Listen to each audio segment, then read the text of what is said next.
Cameron sent $25. So the whole Israel-Palestine conflict is all because of Britain made too many false promises to both sides and then they just dumped it off to the UN to handle? Genuine question, please roast me if I'm completely wrong or if you answered this a million times already. I'm a new viewer. By the way, love the intros before the show. Total oversimplification.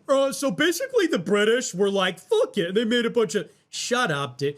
You know, you guys are just... You need to recognize that you are stupid and just kind of try and respect that fact. So then the British were like, fuck it. And then they invaded like frickin' everybody and bullshit. Reddit historian logged on. And never invade Russia in the winter. Shut up. So pretty much the whole fucking thing is because Britain said, fuck it. And they made a bunch of promises and we're like, oops, oh shit, we can't keep up our promises. Yeah, dipshit. It was a clerical error. No, dumbass. The Jews were emancipated by Napoleon. What happened in the turn of the 19th century, the Napoleonic Wars?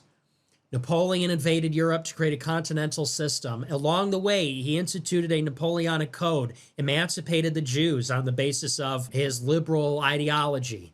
The Jews got organized. They became powerful.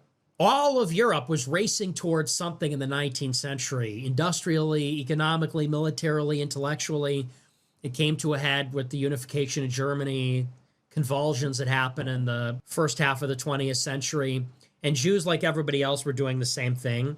And in response to the age-old Jewish question, they got together in Basel, Switzerland in I believe it was the early 1880s. I might be off by a decade.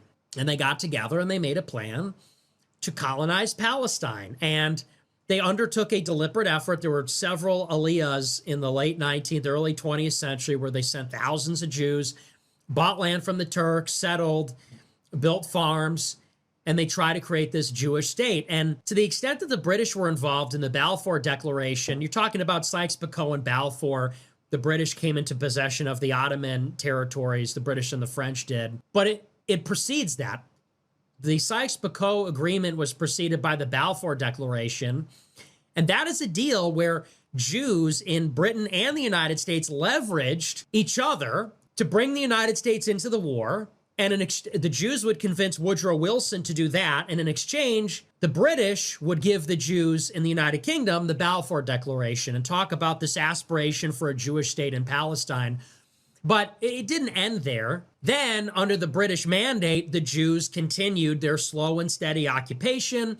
They built up militias. They built up a security force. With the Havara Agreement, many Jews settled into Israel. And the Zionists terrorized the Jews in Mesopotamia. They terrorized the Jews in Eastern Europe to drive them into the Middle East. And eventually, securing backing from American Zionist Jews, they got the declaration. They got American recognition. They ran guns into Israel. So no, it's not a clerical error. So the British, they overpromised and they were like, fuck it. No, dumbass. No, this was an intentional... And by the way, this process betrays how... Here's a question for you. If all of this is about the secular Jewish state of Israel, then how did the secular Jewish state of Israel come into existence? Because it was a transnational Jewish community which created the secular state of Israel.